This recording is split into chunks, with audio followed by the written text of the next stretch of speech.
Kali ini Halo Apoteker akan membahas amlodipin, merupakan obat yang sangat terkenal sebagai terapi pada penderita tekanan darah tinggi.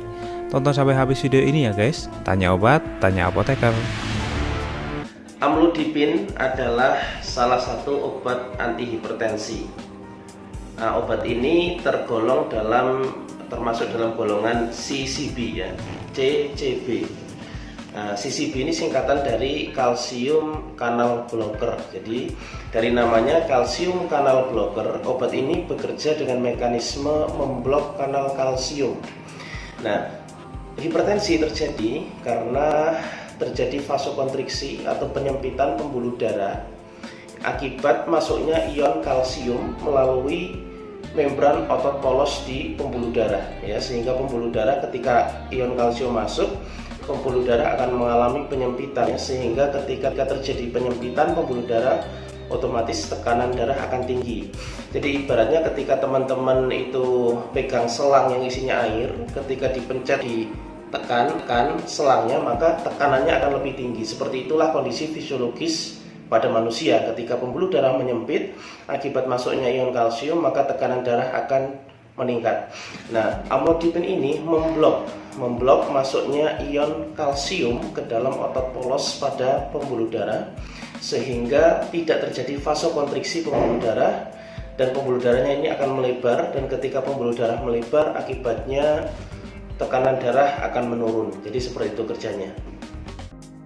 Nah, amlodipin bisa digunakan dengan dosis awalan 1 kali 5-10 mg. Obat ini bisa diminum bersama ataupun setelah makan, jadi tidak ada masalah untuk obat ini. Nah, kemudian yang perlu diperhatikan adalah pada lansia atau pasien geriatri lansia. Jadi pada pasien lansia gunakan dosis yang lebih rendah, atau dosisnya harus dengan inisial dosis lebih rendah, yaitu 2,5 sampai 5 mg. Karena apa? Ternyata amlodipin ini pada pasien lansia memiliki resiko efek samping atau resiko terjadinya hipotensi atau penurunan tekanan darah yang dia lebih cepat.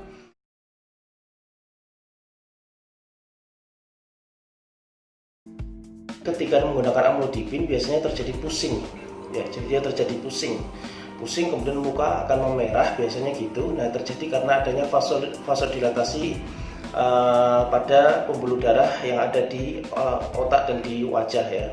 Tidak selalu terjadi, jadi efek samping tidak selalu terjadi, tapi Anda harus waspadai itu terjadi itu. Kemudian yang selanjutnya adalah umumnya terjadi bengkak pada kaki ya, atau disebut dengan edema perifer ya, edema perifer.